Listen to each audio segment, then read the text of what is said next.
What's up? What's up? Well, today describes my overall weekend. I had Mito Pereira and Will Zalatoris in the tournament. And then I had a bridge, a temporary in that I was going for the permanent tomorrow that fell out today. So that was kind of like the trading action today, kind of miserable. I mean, it did spike, which is not a surprise. I mean, we expected a big rally at some point and notice where it popped from. Okay. Right from the bottom. Okay. Right from support. Not a surprise. Okay. We'll see. Mondays, every day. So we'll see what happens. Listen, this ain't going far from here. Okay. I would say that. Nothing has really changed. I think it's going a lot deeper, and I think it may surpass my original 40 to 60% call that I made.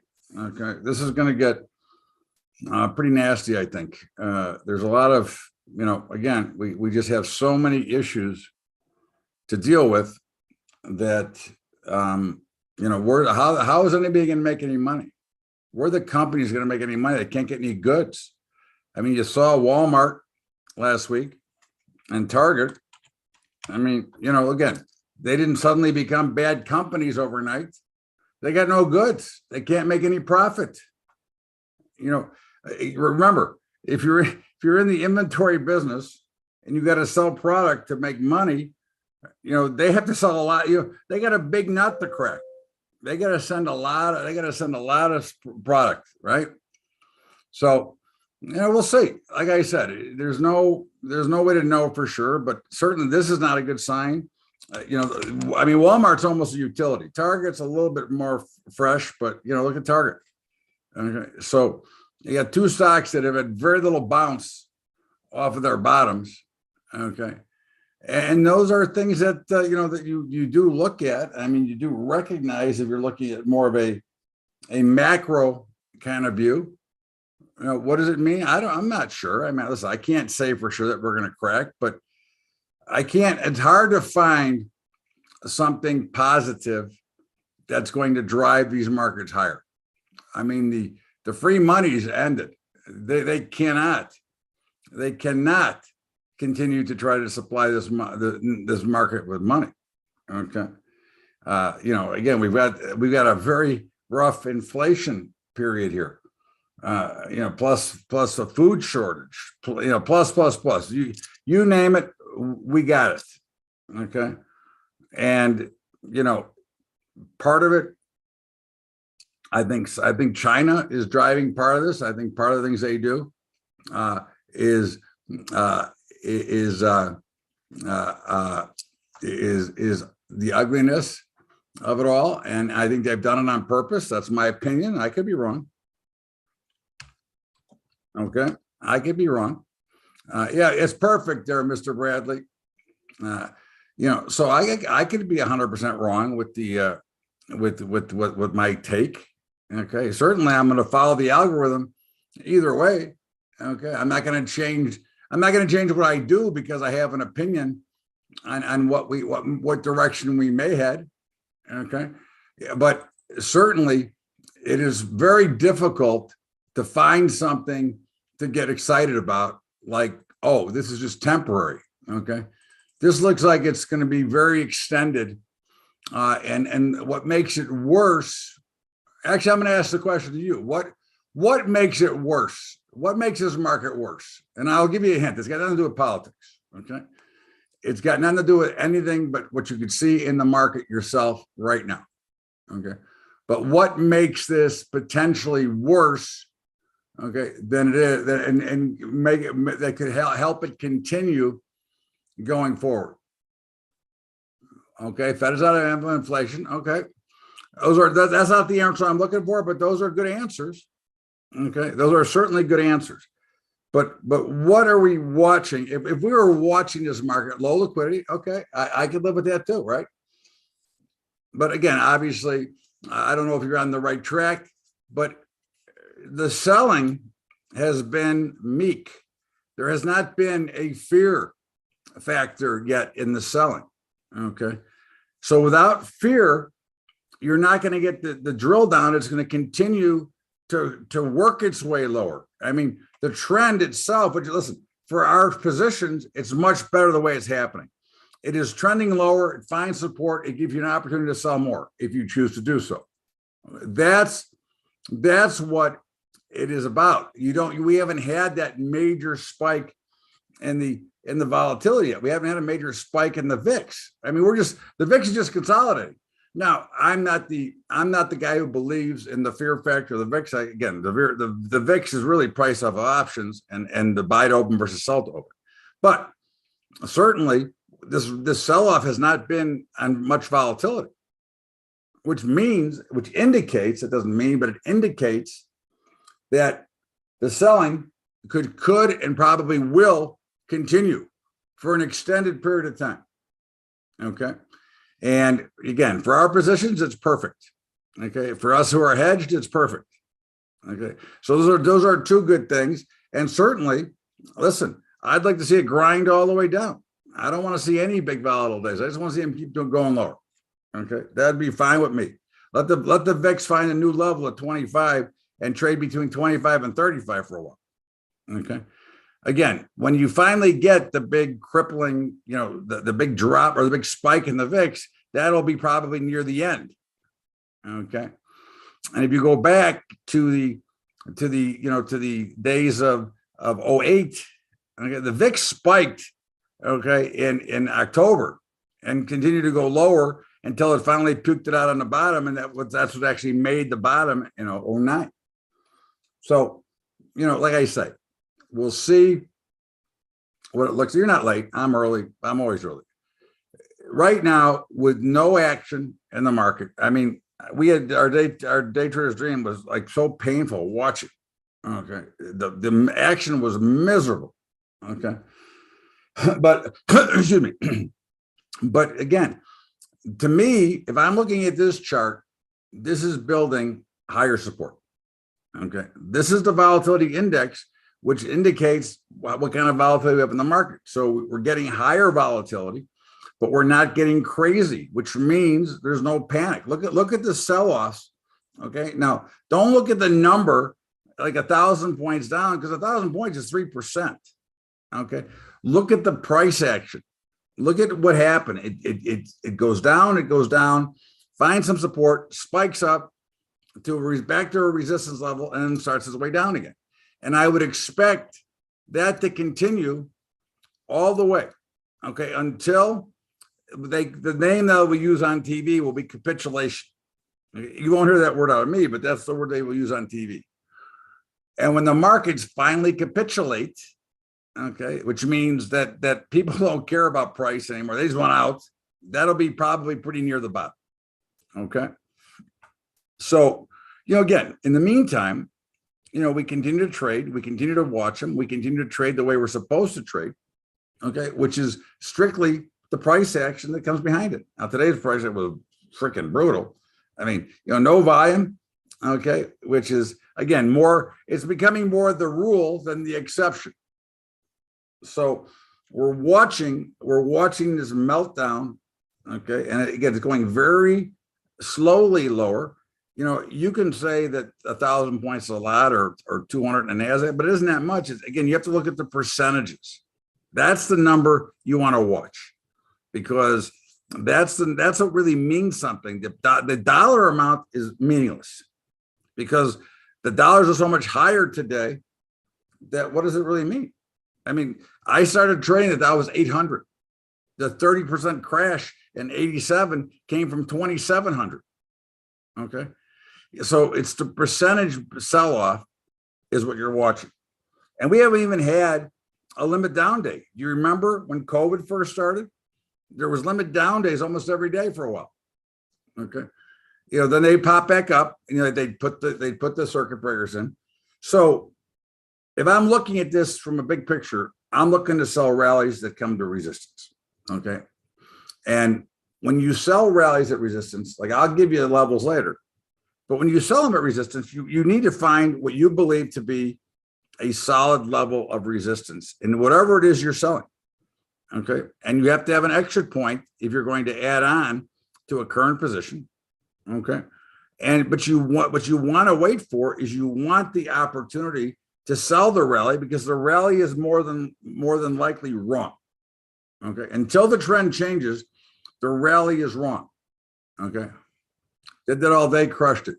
Thanks for the lessons. You're welcome. I mean, again, this is what you're watching. And again, when you finally recognize what we're trying to get done here, that'll be your first step to being able to make money on your own on a more regular basis. Okay. Because again, the markets do the same things over and over again. Okay. The downtrends come, uptrends come, blowups comes, everything comes over and over again. It's just the only thing that changes is what price did they come from. Okay. So I think what you right now, in almost everything, you're looking for a rally to sell. Okay. With the exception of crude, you're looking for a dip to buy. Natural gas, you're looking for a dip to buy. Whatever the trend is, okay, you're looking to go to get in a position that puts you with the longer term trend. Okay. That's what you're trying to do if you're going to carry a position, is to be with what the longer term trend is. And the longer term trend is down in most products right now. I mean, obviously there's some that are higher. We know our positions, and we'll go through them all where we stand. But that's what you're watching. That's what you're waiting for. And you have to be patient enough. Okay. No, I don't think the last one was a surprise at all. I think it was late short covering. Okay. Nothing surprises me too much. Okay. Even though Walmart and Target didn't surprise me. I mean, I was not positioned for it, but I'm not surprised. It's what I've been talking about every week for months, that you got to have goods. If you're in the business, you got to have product to sell. If you have nothing to sell, then you can't make your numbers. Pretty simple, pretty basic math. Unfortunately, our leaders can't figure that part out. Okay. The basics of mathematics. I think we learned that stuff in like second grade. Okay. If you have nothing to sell, I mean, you're a perfect example. You have a business, you're a restaurant owner. If you don't have product to sell, then what's the good opening a restaurant? What are you going to sell? Right? Right or wrong? Okay. So again, to make numbers, you got to have stuff. If you're dependent on selling product, which is what Walmart's doing, then you got to have product to sell. They don't just work, Walgreens just cares about the pharmacy. Okay. But Walmart is much bigger than Walgreens. They got to care about it all. I mean, look at their stores. They're 100,000 square foot stores. Got to sell a lot of product to support a 100,000 square foot store with the payroll and cost of goods and rent, the whole deal. So, you saw the rest of the retailers. What it was, Kohl's is getting hammered. I can't remember half the symbols anymore, but I'll see if I can find it. Plus expensive. No kidding. No shit. Kohl's is way down here. I mean, this is telling you exactly. Ross discounts way down. They're all down because they all have the same common problem. Expenses are going up and sales are going down because they don't get enough product. What's up, brother? Hello there. What's going on?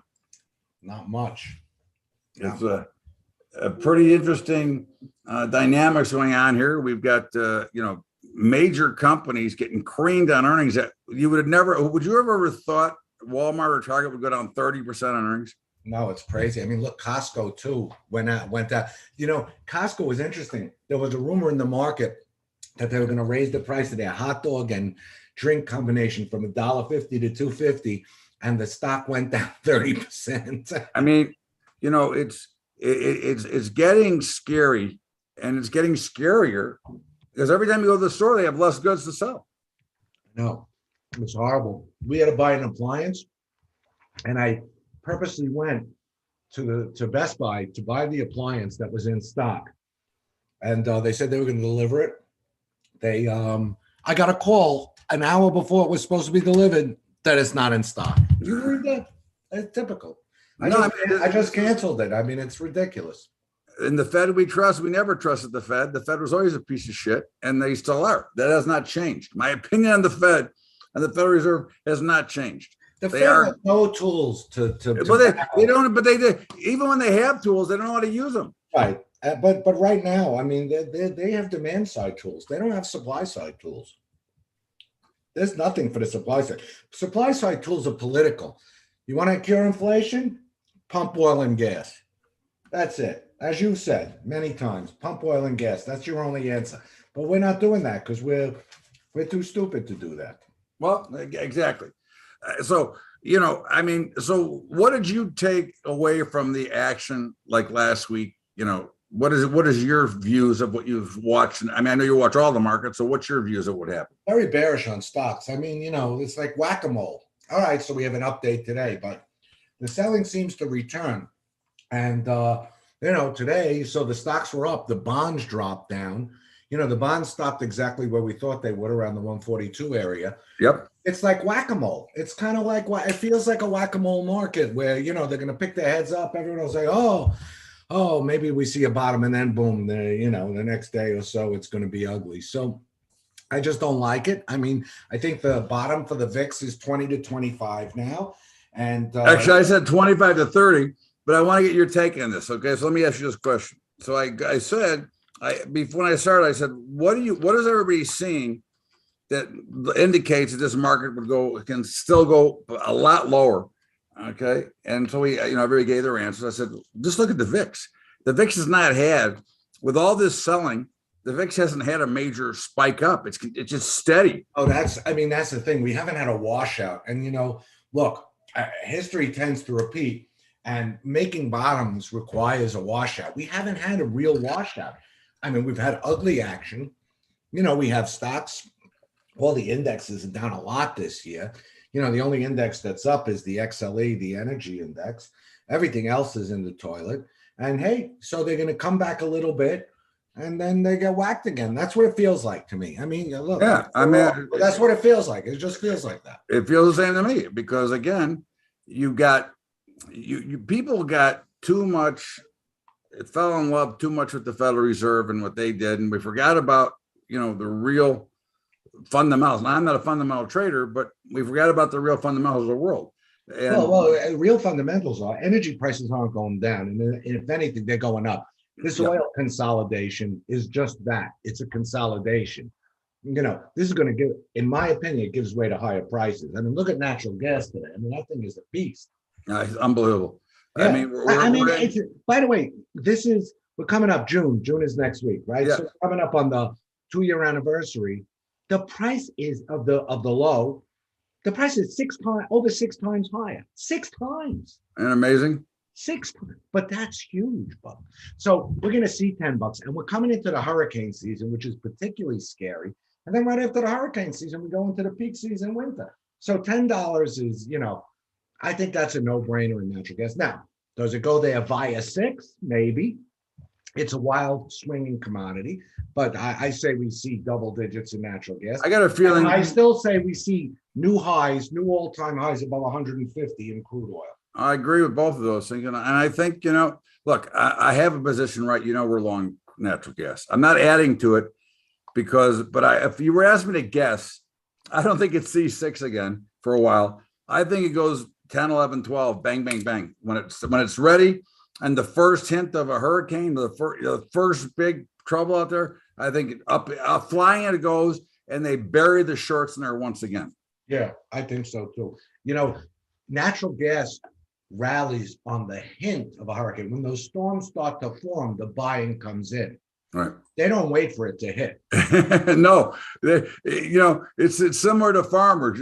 Every July 4th, what do the farmers do? They buy grains because it's dry and hot, and they brush them up, and then of course they collapse when they get back on Monday. And but natural gas is a little bit more volatile. Oh, and again, I would not be surprised whatsoever that look at how bullish this pattern is. Okay? It's so bullish. But listen, that drop from 899 to 640 was ugly. Yeah. And I know, I remember. The uglier those sell-offs are going to be. They're going to be listen, you can count on 2 things in this market. Okay. If you're on the wrong side, they're going to be fast and ugly. Okay. And you're going to wonder what hits you in the head unless you're paying attention to what you're trying to do and make sure you know your exit points on these short-term trades. Yeah, absolutely. Hey, I wanted to ask you a question. Hold on a second. I got another jackass here trying to do something and with notes, and another scam artist in my thing. I'm trying to figure out how to get rid of him. Talk for a minute, will you? No, yeah, no problem. I mean, going back to energy, and then I'll ask, but just remind me to ask you the question. I will. I'm looking at stuff. I like the way gold is holding. I mean, I know we're not long that, but I kind of like the action there. In general, the commodities bull market to me remains firmly intact. Now, that doesn't mean it's going to go one way higher, but just like stocks feel like whack-a-mole, the commodities feel the other way. They feel like on the dips, they're like golden buying opportunities for me. Now that's a longer term, medium to longer term view. We're going to trade with the trends, and we're going to go, short when it's appropriate and long when it's appropriate. But the commodity asset class is bullish because the supply side, the Fed can deal to some extent with the demand side. I mean, Bubba will probably argue with me that they can't deal with anything. They can't. And I probably will agree with him at the end of the day. But the toolbox is a demand side toolbox. The supply side is a problem, and this war creates a massive problem on the supply side. The only answers for the supply side are political answers. So what war does, and what these kinds of things does, it creates distortions, price distortions, where you have shortages of a commodity in one area of the world and gluts in another area of the world. And that's a very hard thing. Those cross-border situations are very difficult to deal with, and banks can't deal with it. Central banks can't deal with that. No. In this current world, you have a bifurcated political power base. You have the US and Europe and their allies on one side. You have China, Russia, and their allies on the other side. And that's going to screw up prices for a long time. I mean, this is not going away overnight. I don't care what happens in Ukraine. Right. It's true. All right, go ask me the question. Oh, it's a logistical question. What are we doing next Monday? No call. Huh? No call. Oh, okay. I just was going to ask. That's all. You'll see it in part two, a big slide. Okay, no problem. My kids, thank you. No call. No. I mean, I'd be here if we were having next Monday. No call. Correct. Okay. It's a holiday. We're going to join Memorial Day, and we're going to show true respect for the people who protect us, because that's what that holiday is all about. That's 100% correct. And that's okay. Thank you. All right. So I was afraid I'd forget. Don't worry. I won't let you forget. The Fed needs to be abolished 100%. Okay. Again, they're crap. They are just pieces of whatever. Again, look, I have no love for the Fed. I hate them. I think they're garbage. Okay. And that's it. All right. That's it. They don't. It's funny because Jerome Powell, before the Fed, a logical guy. It was smart. He came to the Fed to become a moron. Right. Okay. It's like my youngest son, my oldest son always tells me about my younger son. I sent him to an Ivy League school to get stupid. All right. So, yeah, Connie, I tell you, I just, funny. Go ahead. I'm sorry. No, I think it's pretty funny because it's like the same thing. It's the analogy for the Fed. Here comes Jerome Powell, a guy, smart guy, was involved in business his whole life. He goes in there, he sits around, and it's like COVID. He catches stupidity from the rest of the economists, right? All the PhDs. Right. So, I think that, at the end of the day, you got any bitches here? I spent the weekend moving Julie's son, helping them move from one house to the other. All right. So my whole body is aching today. All right. But looking at these markets, my real bitch, and I wrote about it Friday in our kind of weekly summary and stuff. And it's what I referred to earlier, is this supply side, demand side. Everything we're reading now, the Fed, the interest rate hikes, all this stuff, this is stupidity. This is stupidity. The real problems in the world are this bifurcation.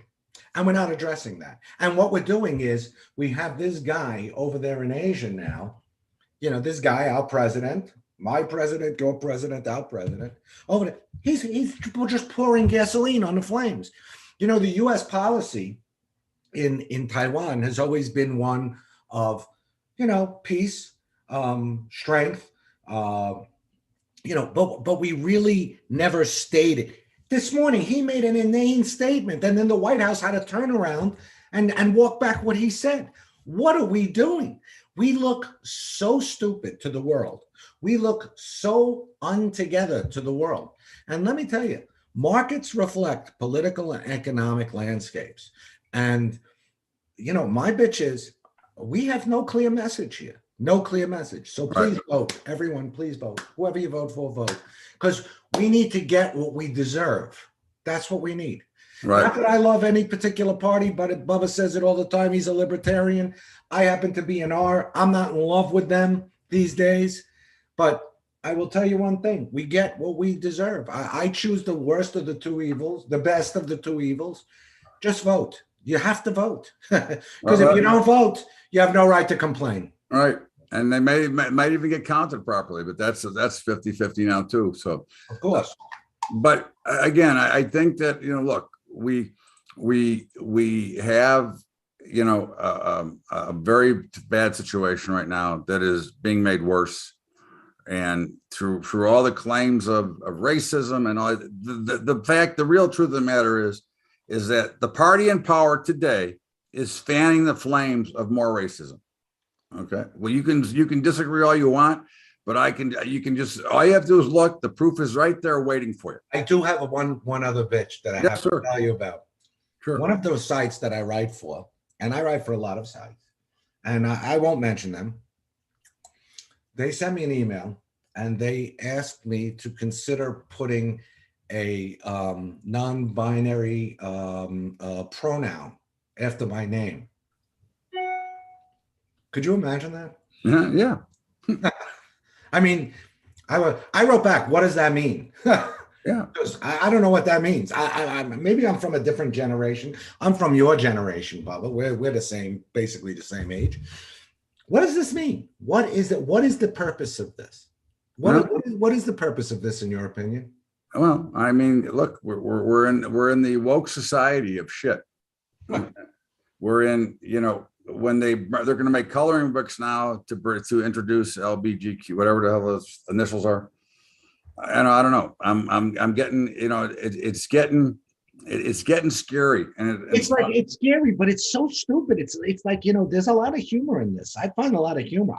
I find that I started laughing when I read this email. I'm like, are you for real? I mean, you know, I mean, it's fine.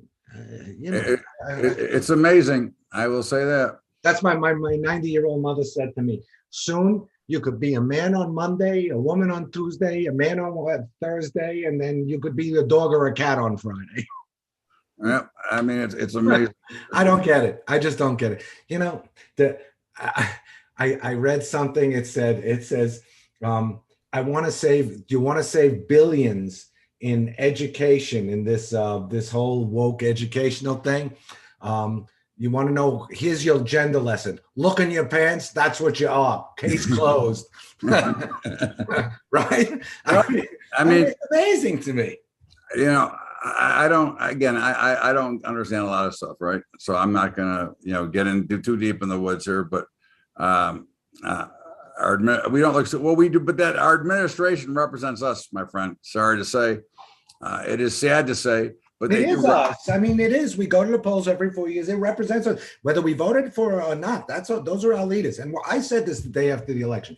Bubba and I both agreed, like we agreed on everything that day. And we don't always agree on everything, but we agreed oil going to over $100 a barrel, all these things. We said the stock market will get rocky, all these things that came true. But what we did say was, when the election's over, that's our leader. And hey, that's what we have to accept, and we have to go with it. Right. So now we're coming up to the midterms. Here's our chance. Throw up the roadblock. That's my opinion. No, I agree. I mean, look, if you're happy with what's going on, yeah, well, okay. Listen, I Yeah, can't condemn you for some being people, happy with what's I going would on. say some people are happy with what's going I on. said, I can't condemn you. I do, but I still believe we should have some freedom of speech, which we keep losing day by day by day. Okay, if you remember a couple of weeks ago, one of the things I put in was we're as free as the government allows us to be. Okay.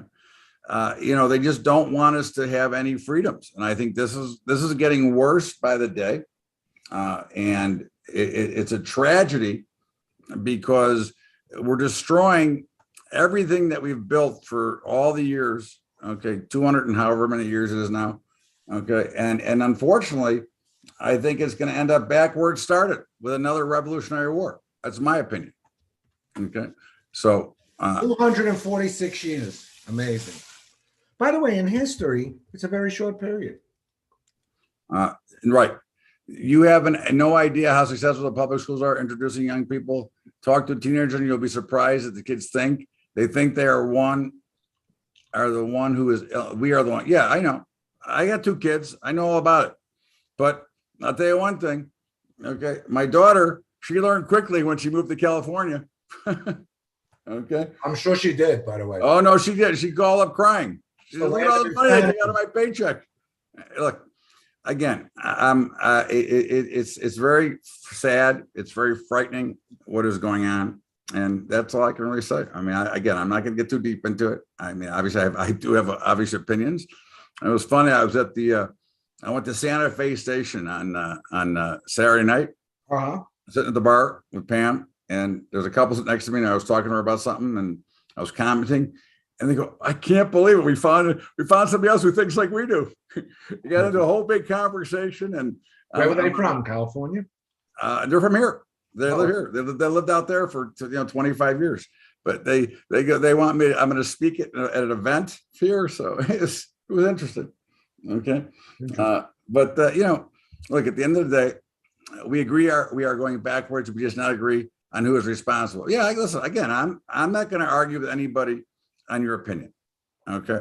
I'm not arguing with anybody on their opinion, but statistics are statistics and numbers are numbers, just like COVID.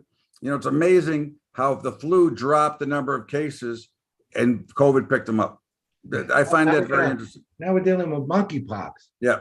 Which is probably appropriate because, it was like the world. You not find like that all of the world leaders are a bunch of chimps.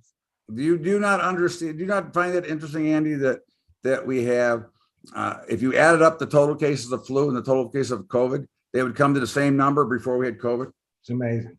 And it's always about money. Okay. I mean, that's the real sadness is it's only about money. Okay. The hospitals get paid more for a COVID case. Yeah. Okay. That's not me making up stories. That's a fact. That encourages diagnosis. Yeah. So it's look, it's amazing. It's incredible what's going on.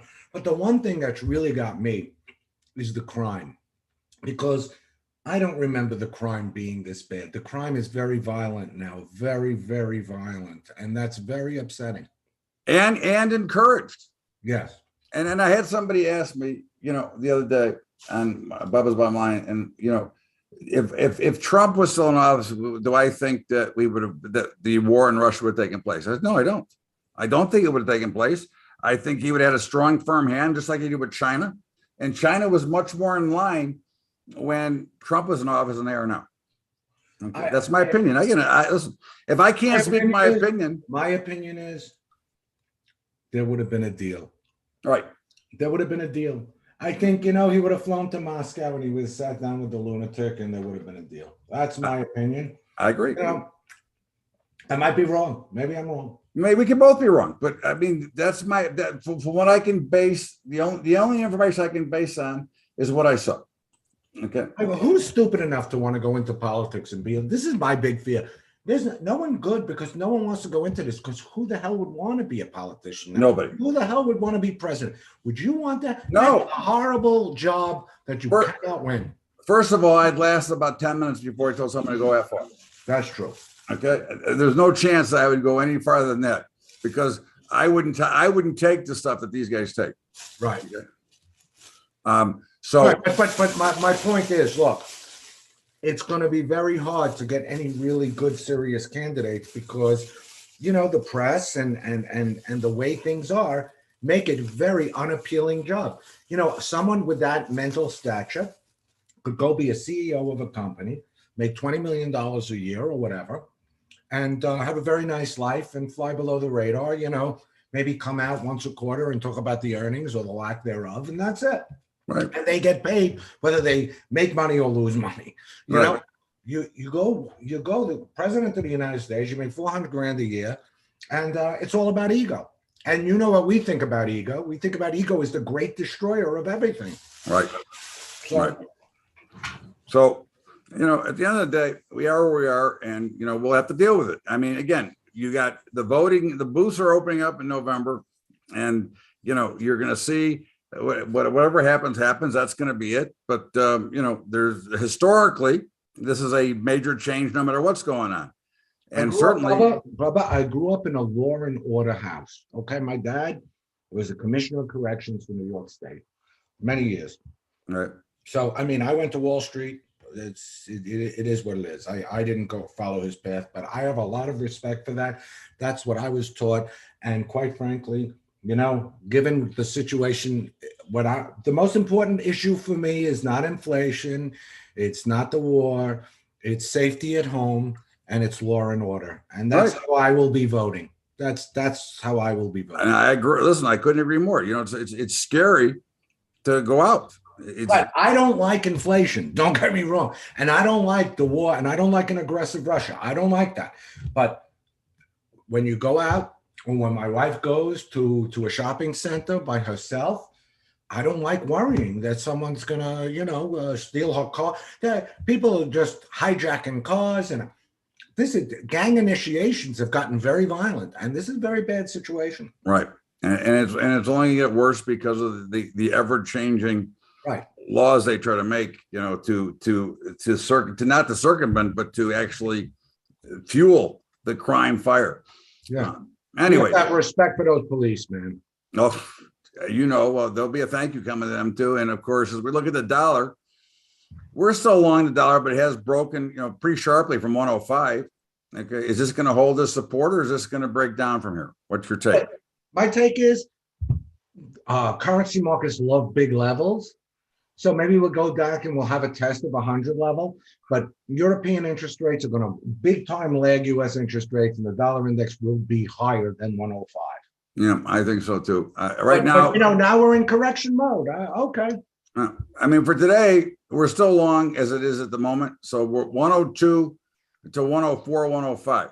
Okay, that's what I'd be looking for. Now, again, this could change. The drop is steep enough now that there could be a change coming. I don't know yet, so I'm not going to get crazy here. I don't get crazy with this anyways. It's just a product in a bigger picture portfolio, not in something that I would ever day trade. Okay. My guess is tomorrow you'll get a bounce. I would think so. We'll see. Again, this feels like it. Interesting. And of course, the euro currency, which has bounced, and I thought that 107 was the area you'd want to sell. Well, I would have no problem selling here. I was up a penny. What was it? A penny and 32. A penny 47 today, which is a big move for the euro currency. However, when a currency gets so knocked down, okay, it's going to you're just like a market. It's going to have these major bounces that show up out of nowhere. And even more so because the central banks and the treasuries intervene in this market in the interest of stability. So you're more so, it's almost like a guarantee when you have a big move, it trades back on itself. Right. So, I mean, this is just, again, you're going to get these large moves. And if you're short, for example, like we are at the moment, we wanted to go just far enough that reverse. We don't want it to trigger a reversal because nothing has really changed. And this is going to par, and then it's going to 88 cents. Okay. And Bitcoin, Bitcoin, look at Bitcoin's in a coma. Oh, I'm sorry. Well, hold on one second. I got to go back for Connie. I forgot before she yells at me. 107 and change is resistance. The first support would be somewhere down around 105 and a half. Okay. This whole move can be wiped out tomorrow morning. Okay. The Bitcoin, So it's like in a coma. the interesting thing about Bitcoin is, we made lows on January 24th, and then we consolidated until May. And then we consolidated, we digested, we consolidated, and it was going to go either way, and it went down.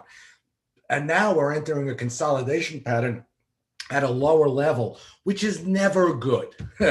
which is never good. Now, having said that, I'll qualify that by saying this is a wild market where volatility, you got to expect it. Wild volatility, and you got to expect the unexpected. But right now, the longer we sit in this pattern, it does feel to me like the next leg could be lower here. This is not a very healthy kind of pattern here, not far off the lows. Not at all. It certainly could go lower. And I know we're short this, and that's good for us. It'll go either way in large fashion when it finally breaks out of this. Yeah, absolutely. So you could look, if it got to 15,000, it wouldn't be a surprise. If it got to 50,000, it wouldn't be a surprise. But for today, okay, we're looking at about 28.5 to 31,000. Right. Okay. And we're still short. The bond market, look at that. Look where we drew the line last week. The bond market is always picture perfect. It does a good job at technicals. It is very good with the technicals. And today's move, not a surprise after last week's action. Right. You knew you were going to get these bounces. But if you look at this in just over a longer view, okay, here, look at, it's really just kind of hanging in a consolidating pattern. Okay. And it broke down, it came back, and it's been stuck. I mean, 99% of this chart is stuck between 137 and 142. Right. And by the way, the ugly action in the stock market last week was very supportive of the bond market because the capital has to go somewhere. Right. So it did go to the bonds, and the bonds were in need of a correction, a bounce. So they got that bounce. But today, the first day, the stock market was kind of up all day long. They took this opportunity to sell the crap out of the bonds. Yeah. And I think I think you're going to your next level. It was 129 what? 120, I think it's 123.27. Whatever. We're going there, I think. Oh, I do too, but it's not a straight line. Listen, we called when it was at 162, we agreed 136.16. That was the target. The next target, we already took that out. All right, technically, we're going to continue to make lower lows in this thing. I mean, the Fed is going to guarantee it. Right. Exactly. By the way, what do you think they do? 50, 75, or 100 basis points at the next? I thought 75 last time. I was wrong, but I think they've got to go faster. If we're going to continue at the pace we're at and not do anything about it, okay, then I think they're going to have to raise faster. Now, whether they do or not, they have to get to 3% by the end of the year. That's my opinion. They have to get there.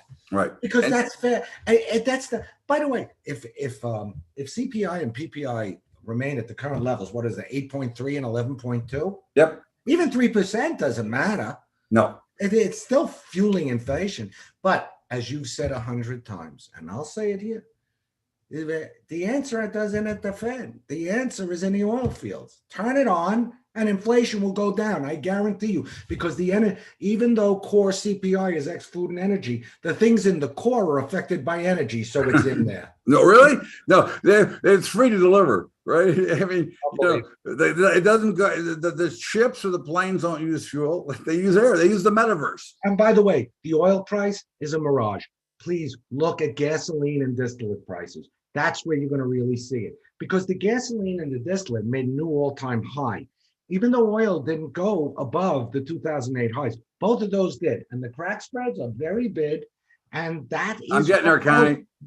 That's what tells you, They're 138 to 142 for Connie. Listen, I'm going to put it to you this way. And I want to remind everybody, when we talk about the Fed and the interest rate, that has no effect on you.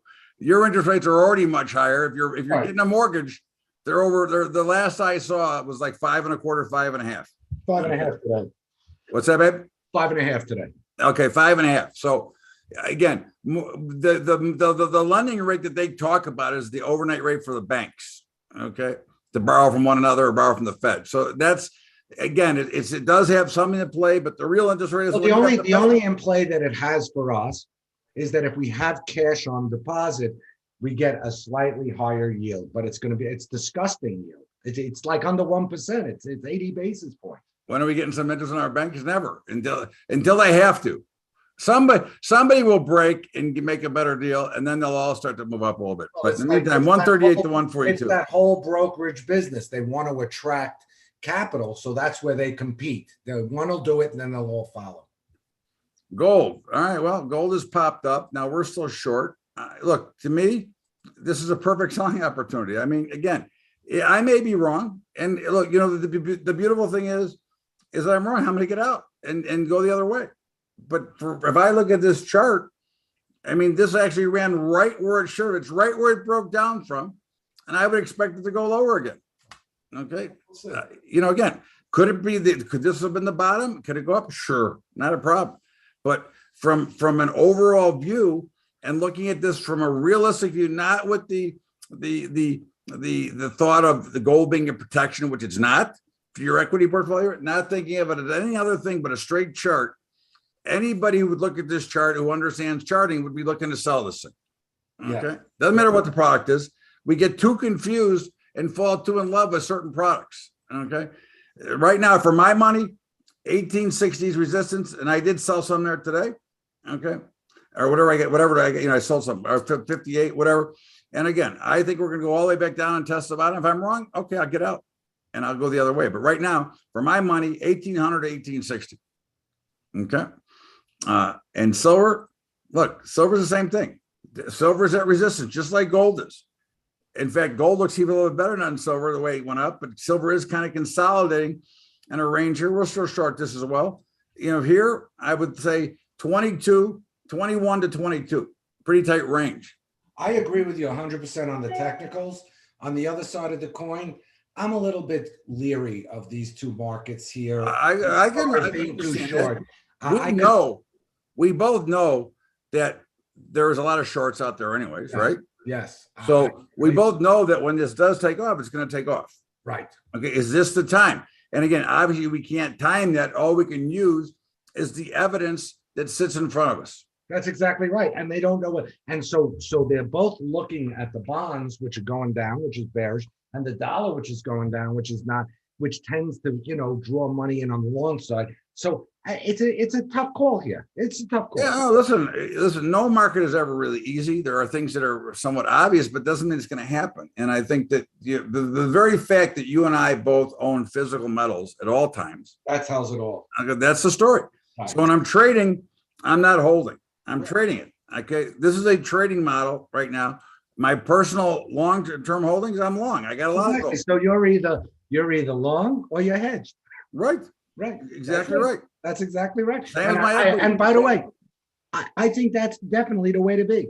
Same as equities. I'm always hedged. Right. But I'm always net long. If they explode the upside, I'm going to do just fine. Right. Okay. So, but silver 21, 22 and platinum, I don't know. This is obviously a painful thing to look at every week. I mean, I love platinum. I think it's the place to be, like Green Acres, but Jesus, this thing don't do anything but go down basically. And what'd you say, 600 it could go to? Yeah, I mean, it could go anywhere. I know, but you had a number, if I remember correctly, 600 or something? Yeah, well, the short term 886 is the downside target. But yeah, I mean, hey, in March 2020, then we go to 562. Yeah, I mean, we don't trade this anymore because it's not liquid enough. But certainly, if I did trade it, I would be sure. I'm going to own it. This is the same as the other ones. I own this. In fact, I've bought more platinum over the last couple of years than I bought anything else. Yeah, this I buy, but you can't hedge it because there's nothing to hedge it with. There's no. You can't do anything with it. You got to suck it up if you're going to own it in physical. Put it in. You don't. No, you buy it. You put it in your drawer. you got to suck it up. You can't look at it if you're just investing in it for the long term. Don't look at it, okay? Right. Because you don't. But you're not going to sell it anyways. In the meantime, for today. 900 to 900 to 1,000. I mean, that's the price goes down. You turn it into some nice jewelry because platinum jewelry is beautiful. Yes, it is. Copper had a nice little move up and is trying to break off the bottom, and got down to almost $4. We're still short. And again, for me, as I look at a chart, again, I'm not looking at the fundamentals. I'm not looking at the commodity. I'm looking at a straight chart. Okay, This can go back to 438 and still be in the downtrend and go lower. Right, and I said it last week, and I'll say it again this week. This market does very nice. It's like bonds. It's very good technically. Right. So the key level is the August 2021 low, which is around 397-ish. A higher low there is going to be a good sign. It's got to hold that level. That's the critical level. And it may very well hold it. We'll see again. Nobody knows the for sure answer. One thing we do know is markets are very thin right now. That's what we do know. Okay, so for today, And by the way, they're going to get a lot thinner because you got a holiday weekend coming up. yep, it's gonna be like it's gonna be like a mortuary on probably Thursday afternoon, Friday, and we're closed Monday. Well, the Globex So, up Monday. you know what I haven't heard? I haven't heard the sell in May and go away crap this year. Yeah, I was gonna say, I was thinking of writing something that says sell in May, sell in June, sell in July, sell in August. so just keep selling. Sell to your, as we said on the trading floor, sell to your hands bleed. Okay. In the meantime, 425 to 438, 439. Okay. Now corn. Somebody wrote something about corn, so I'm gonna go back to that first before I give it. Local ethanol plants. This is in South Dakota. A positive 10 basis for July delivery corn. Just finished planting up here. Corn that's up looks fantastic, but Mother Nature needs to drop rain up here. Really dry. Logistics, inflation, and weather problems worldwide will drive corn over $10. Food through the roof. Keep up there. Listen, I'm gonna tell you something, and I know Andy agrees with this. I would not be surprised if corn went to $11 or $12 now. The conditions, forget about the weather right now. The overall world conditions are getting worse. Okay, and there's already food riots in certain parts of the world. Okay, so And remember this, in 2012, in 2008, when wheat, and now this is wheat and corn this year, but in 2008, when wheat went to the all-time high, which was 1335, that's the CBOT soft red winter wheat, it took a year and a half for it to filter through and really cause the shortages. So what we're seeing now in Ukraine and in Russia, it's not going to filter through for another year. right, So you're going to see volatility now, but you're not going to see the real political effects for a while. right. So, hey, we talk about technicals, we talk about fundamentals. This transcends both. Right. And I was on as in every Monday, I was on RFD TV, which is for farming TV. And I said, look, we're short right now, but I hate being short corn here. I'd love to be long it. Okay. But in the meantime, I'll follow the directions. But I could see a major move higher. And if we don't get help from Mother Nature, these prices go higher than even we're thinking about right now. Okay. And the conditions are already tough. Now, again, they could change. The beautiful thing about technology is that they've gotten better and faster at what we do, right? Because, when I first started, 60,000 bushels an acre was a big deal. Now, in the prime growth areas, 220, 240, 250. So it's significantly different than it was in the past. But for today, again, now I'm not going to recommend shorting it, although I am short. But today I'd look at this and I'd say probably $7.70 to $8. Okay. But I'm certainly the action here to me still looks pretty solid. Yeah, and the action And has I'd been much prefer to exactly- be long than short, but whatever. I'll be what I It's am. been the opposite of the stock market. You got whack-a-mole in the stock market. And this one, it's like, pick the mole out of the hole. Right. And this is going to go, this has every potential, and we won't miss it. We'll be there for it when it does go. But this has every potential to make all-time new highs and farther. Okay. To be And it's I'll tell you one Buzz thing. Lightyear to infinity and beyond. I'll tell you one thing, 845 gets you $9 quick. Yeah, I think so. And soybeans, which were down today, but we're long, and again, they broke above this area. And again, I didn't like being short them anyways. Again, I always tell you what I believe and what I have, because sometimes they don't always agree. But at these numbers, I don't take shots like that. When corn is at $3, I'll buy it like a farmer and put it in my own silo. Okay, but at $10, $8, I'm not in such a hurry to be grabbing on, because there is room to go if something happens. I will say one thing about the beans. I look at the crush spreads, right? So that's the spread between crushing the raw soybeans Right. into the meal and the oil. So I look at those constantly, and while the nearby one, the July one, which is going to come off the board soon, that's been going down. That kind of makes sense. The December one is up around $2. That's Yeah. huge. And that's very supportive of soybeans. I agree. Look, I think soybeans, as we said before, when they come out of the teens, it's not going to be at 12. Right. Okay. In the meantime, for today, 1660 to 1780. But obviously we're long, so I expect it to go higher, and I expect it to break out of this pattern. I can even make this into a W if I wanted to. But again, I don't want to get too deep in the woods here. And the wheat, look, we had a little bit of struggle last week, and suddenly, but notice it found a higher low and started going up again. Okay. Again, just if you watch the price action of anything, it gives you a hell of a lot of clues to what's going to happen going forward. Right. By the way, It's in the not wheat, always right. Go ahead, in the Sarah. wheat, the KCBT, CBOT wheat spread around 80 to 90 cents a bushel premium for Kansas City. That tells me consumers are panicking. Oh yeah. Listen, let me ask you, if I said next year from now, you're going to pay $8 for a loaf of bread, is that unreasonable? No, not at all. Okay. I pay $5 for a dozen eggs. You know, so I mean, dozen eggs were like $1.75. Nah, $5. it's amazing. Okay. $5.25 for gas at Costco this weekend. I know. Premium. Don't remind me. I went there myself. I got to go back, which just kills me. Yeah. Anyways, wheat 11. And by the way, for the privilege to buy it at $5.25, you got to wait online for 40 minutes.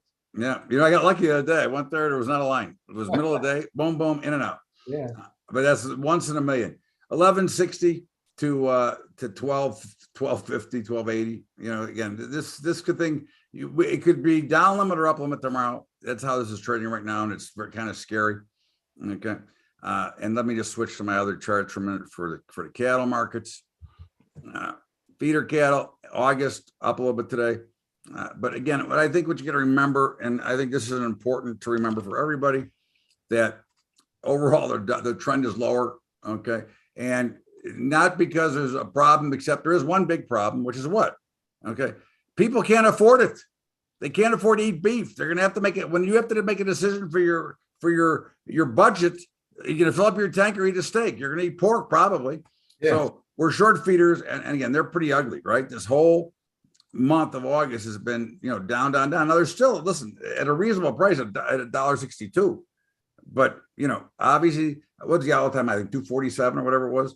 But so I think that, look, we're short. I would be a seller. I don't actively trade in this market. I carry positions in it because this is not the most tradable market, especially with the monkeys that run that pit. But in the meantime, 166 would be a spot that I'd look to be selling. And I'm not looking to buy it anywhere right now because I think the budget, again, I think this comes down to dollars and cents. Besides the chart is bearish, it comes to dollars and cents from the consumer, and they ain't got no money.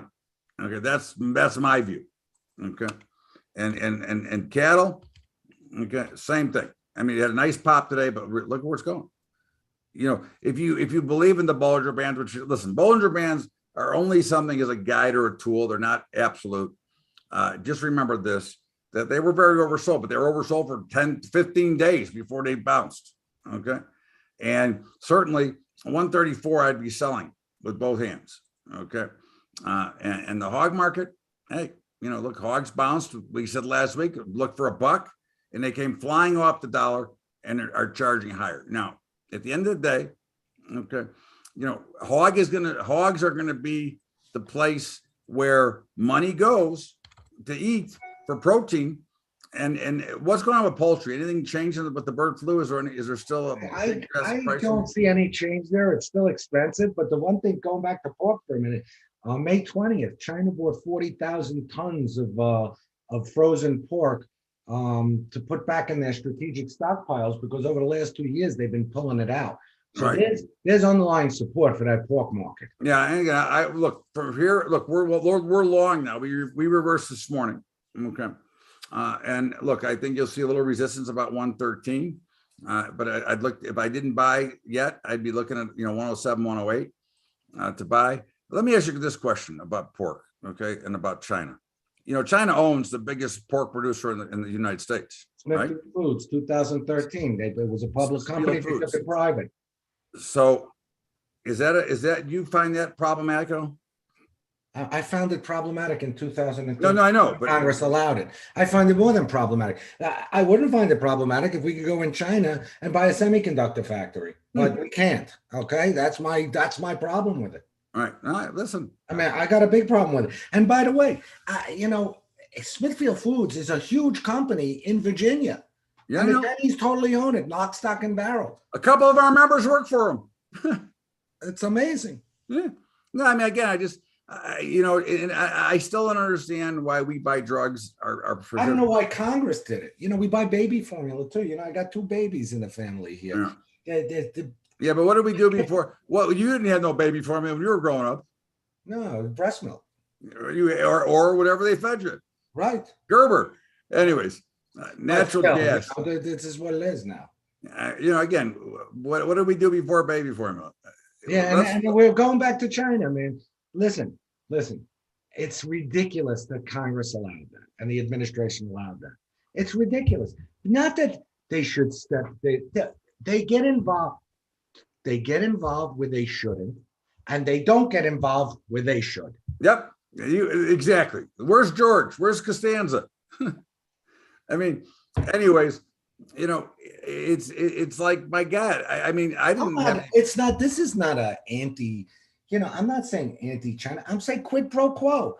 Hey, I'm anti-China. Our companies, let us buy your companies. I'm saying this is for everyone. I know, but I'm anti because they have the worst human rights in the world and we don't do anything about it. But anyways, I keep my mouth shut there too. In the meantime, natural gas. Obviously, you're not an NBA player. No, or an actor.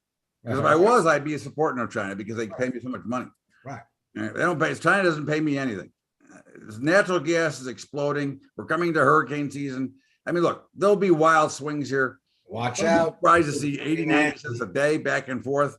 But I think we're going much higher. Oh, I agree. But it's listen, if you're going to trade this, have a plan, map it out, write it down, remind yourself of it. If you get it wrong, stick to your risk level. Don't be a hero. That market is scary. Here, this is I've seen too many people lose it all in this market. Yep, a very key area right now. You go all the way back to 2007 and 2008, right here. Okay, this is a very key thing spot. that gets me about this, Bubba. What's that? 6 times the price as June 2000. 6 times. Yep. And by the way, European natural gas, 12 times, 20 times, 40 times. I don't know what the hell. 16 times the price. I couldn't even imagine. I couldn't afford it. 16 times the price. Yeah, but again, nobody cares though. That's the beautiful thing about it. In the meantime, as we look at this, 8 to 9, but we're long, and we've been long for quite a while. Okay. Crude oil, ended up. Look, it's just churning around. It's just working. Look, It was up a penny. It's working its way back up to test that 116. And I would suggest that the next time it's 116, it's going to blow through it like a hot knife through butter. Oh, I wrote on for Bubba Trading a piece on the Trading View this week, and it was like, don't get too comfortable with oil around the $100. Don't get too comfortable because this is a consolidation with an upward bias. Look at it. You're eating steak tonight, and eggs are still really well. You get to eat steak when you move to Idaho. Have steak out of that hell of California. You could have steak tonight and steak and eggs for breakfast tomorrow. Poultry down. Well, you would know. That's your business. How bad is it? Tell me how bad it is, will you, brother? Okay. So crude, look, I think 106 to 116. Okay. And I don't think it's going to 106. And those crack spreads, which to me are the real-time indicator of demand. So let me take a quick look over here. You got the $45 on the gasoline crack and $44 on the distillate crack. All-time highs. No, but I mean, all-time highs were recently. I think it got to 72 on the distillate, and it got. When we get up to 140 or whatever. Yeah. But the point is, they're very elevated. That tells you demand is robust. That tells you that there's support for this. Yeah, well, thank God for Saudi Arabia. They increased production right in time for driving season. It ain't going to help the price, but they're giving us more now. They're making money hand over fist. Yeah, the biggest Aramco, biggest company in the world now. That's right. And by the way, their break even is $80. Yeah. So the money is pouring in there like there's no tomorrow. And I bet my life to break even a lot less than $80 too. How's that? Well, that's their stated governmental, but that's, by I the way, no, you're right. But let me explain something to you. Yeah. It's $80 with their welfare system, and their welfare system is unbelievable yeah. I mean, because you know, everyone participates there. So, and if you're in the royal family, you're really participating. oh yeah. So, at the end of the day, so cocoa, we're still short, and it just held support for the first time. It looks horrible. Now, someday it won't look so horrible, but for today, it still looks pretty bad. And the bounce off support was kind of expected. Yeah, it's enough. Market. Long-term bias is slightly higher. It's going nowhere. It goes nowhere fast. I mean, listen, I think Yanni and I both agree that commodities are going to explode higher along when these markets collapse, because what really will happen, not only is demand increasing, not only are we going to have trouble with supply, but money, when it starts pouring out of the stock market, which it will at some point, it will look for other places. And a big spot is the commodity markets for these things. So yeah. We'll see. Cotton, listen, we're long cotton. So, at the end of the day, I think go a lot higher. And I think we're just down at the bottom end of support here. It looks just like it looked on April 11th, at the end of April, in early May, when it came off the highs. It's been doing the same thing for months. I mean, how many states have used that Dominion machine, sir? I don't even know. Do they all use them? Voting machine. I just want to curious. Yeah. Sugar, it popped high. We're long, and now it's just consolidating, waiting for the next move up. Okay, it came down just short of getting to Andy's overall level, and here we are popping. Okay, look, you're in consolidation. This is a natural. Again, forget about what the name is. Just look at the chart. Okay, the chart. You knew it had to consolidate because it can't go up this fast. It has to go sideways for a while, because really what it has to do is get on this path. Okay. And that Brazilian real is strong, Bubba. Yeah. No, it's interesting because, I look at it against the dollar. And where is it? It's 27.55 today. Okay. Mm-hmm. So the Brazilian real in 2020 is up. I think it's up about 6 or 8% against the US dollar. But the dollar's up big this year. So that's kind of a mirage. The Brazilian real is very strong. It's very strong. There it is. It's very, very strong this year. So Look at where it ended at. Take a look where it ended the end of 2000. I think under 18. What year? No, the end of 2021. Right here. Yeah. So yeah. I mean, so is the ruble up? Well, I understand, but the ruble is that's manipulated heavily. I know. I'm just kidding. This thing is a commodity. This thing is a commodity. Right. I look at the real as a commodity. So, I mean, sugar looks great. Okay. It's doing exactly what it should be. OJ, which unfortunately we happen to be short at the moment. Okay. But look, it's a wild trading commodity. What do we do? 500 contracts today? And when you look at it, look at this. Okay. I mean, it's really just at resistance. Yeah. Okay. What we do? 500 contracts total volume? They did 500 in the upfront. They probably did 3,000 all day. It's small. It's nothing. I mean, again, that's why we don't trade it actively. We carry it because it usually makes pretty good money. Okay. And coffee, which we're long. Okay.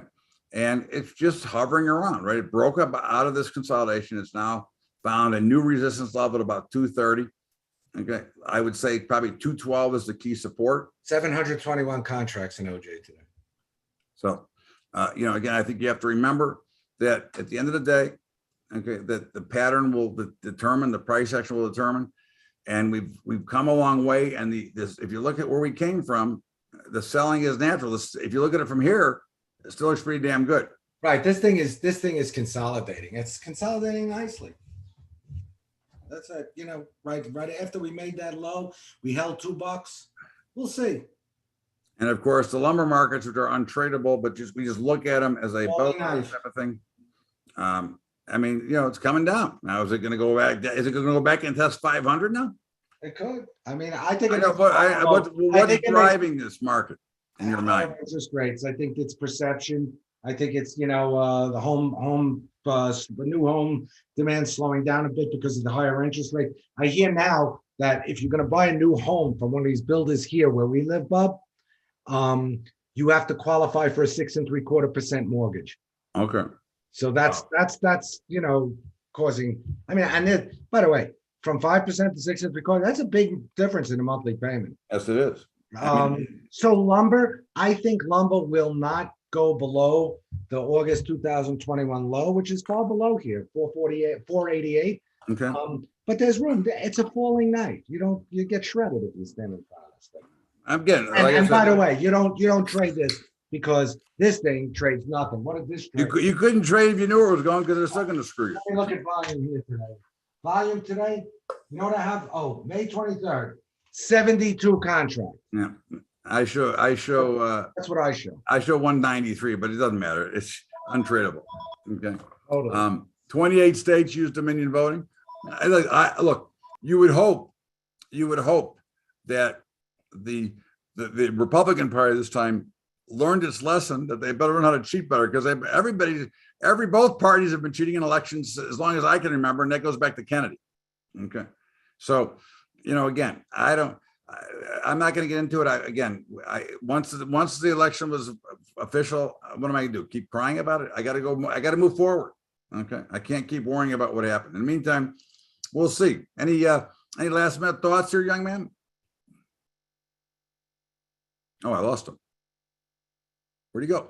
No, You didn't lose me. I'm sorry. What was the question? I said, just any last minute thoughts here? Last minute thoughts? Be careful. Right. It's Be very careful because you know what?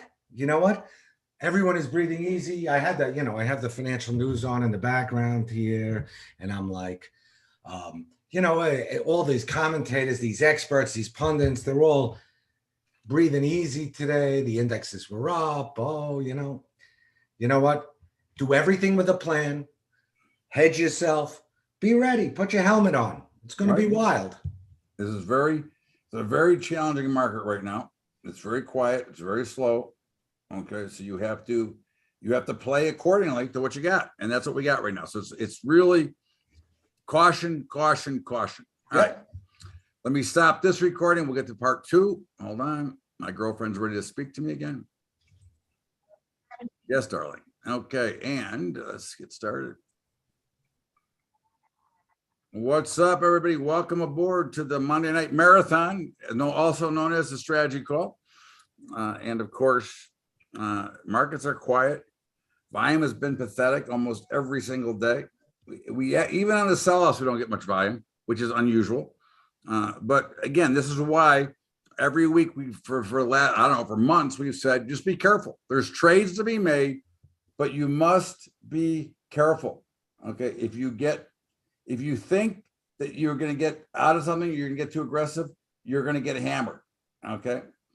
You're going to get hammered because, again, these markets can move very quickly because there's no volume to stop it. There's nobody in the way. And I promise you that market makers like what I used to be, if it's getting crazy, if we're going to make a market, they're never going to be good markets for you. They're going to be very wide. Okay. And if we decide to step away, we're going to walk out of the legal area where we have to make a market and let happen what happens. And if you have to remember that. I mean, this is a very challenging period right now. Money can be made, but you have to be ultra disciplined. This is not a time for aggression. Next Monday, no call. Okay, see the big sign there? No call next week. Don't email me and ask me for the link because there won't be one. Happy Memorial Day. Right. We're taking the day off. We're going to honor our fallen because obviously it's a very important day for everybody. But again, I figured I usually don't, but this year I decided to give you a break. Okay. So we'll be back 2 weeks from tonight. Okay. When I'm back in Illinois, which will kill me. But anyways. You're going back for the hot and muggy? Yeah, I'm going back. Yeah, I got to go back. Pam's got to go back. Actually, I don't have to, but I'll go home and see my mom. So yeah, I got to go back. I want to go see my son and my dog. My mom, my son, and my dog. Anyways, so no call next Monday. Okay. And what did you think of this headline? Did you see this? I did. What did you think? What is your take of this? I want to get your raw view before I say anything. My view of that is Hmm? the squad is a catastrophe. Sorry? They're a disgusting catastrophe. There's one democracy in the Middle East, No. but I mean, it fits right in with their plans. right. By the way, which is for those squad members who have some brains, in my opinion, evil, and for the ones who don't have brains, which is some of them, pathetic. So where's the call for racism here, babe? Where's the outrage from anybody? Well, you're a racist for putting this up. I mean, the Jews don't count, right? Israel doesn't count for anything. Is that right? I mean, where's the outrage from everybody? You know, I tell you what, I feel sorry for my mother because I talked to her right after I saw this, and I was hot, right? Listen, we know they're anti-Semites. Listen, we know who they are, but it's just, where's the outrage? You know, again, They're anti-Semites, but they're also anti-democracy. they're right. They want to bust this country is what they want to do. Anyway, They want to destroy this country. and here's for your Memorial Day weekend. And Joe did that. Economists warned that Labor Day gas prices will be higher here, making driving more unaffordable for most. Here, arm a leg and a both. You gotta love They it. left the 9/10 in there. I Don't mean, forget the 9/10. I mean, And don't forget that the states are making a fortune because they're charging. It's not a per gallon tax; it's a percentage. right, exactly right. I mean, it's By the way, I will tell you the only thing wrong with this is they're gonna have to change all the pumps, which will make it. well, actually, have to put another hold on, box Hold there. on, Sparkles. Hold on, just hold that thought. Okay. Okay, hold that thought. Okay. Before I get to that thought, listen, it is coming up to Memorial Day, but we thank you every day. All of our public servants, military, police, fire, everybody who serves and does a hell of a job for no money. God bless you and thank you. There's nothing else I can really say. I agree 100%. Every day they go out, they put their lives on the line. Whether you're military, whether you're police, whether you're fire, you put your lives on the line. I mean, and for nothing, and you don't even get appreciated. That's the worst thing. Okay, you know, I understand the golfer. I get you. Tax is 410, and I think before a year ago, before Biden took office, I think Texas was like $1.49 or $1.99, something like that. Okay, now it's 4 and change. yeah.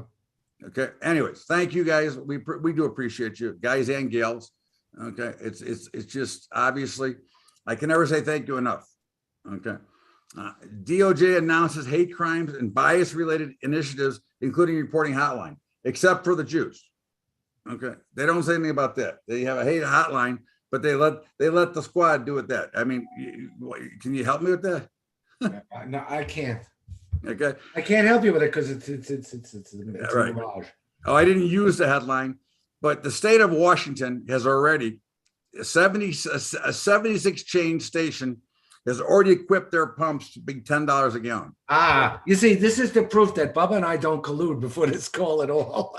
Right. Because that's what I was going to say. I'm sorry. Yeah, I thought That's I used okay. it. That's I okay. think I took it out because I had other things I'm going to talk about. That's okay because I looked at that picture and I said, "Oh, the only thing wrong with this is they don't have the other box." Right.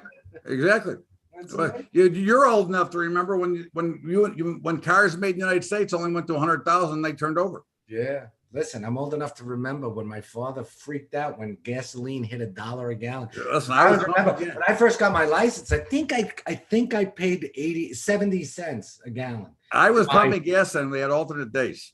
Okay. Buick LeSabre, and that sucker could drink. That's when the fuel. Gremlins were popular. Oh, yeah. Anyways, is recession on the way or has it already started? I say it's already started. I think the problem with economists is the same problem with the Federal Reserve. They have no clue what the hell's going on. Get it? We have, Bubba. We have shitflation.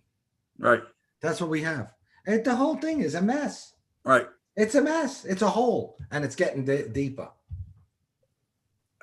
Piece of political correctness out of control. MLB suspended Josh Donaldson for saying, "What's up, Jackie?"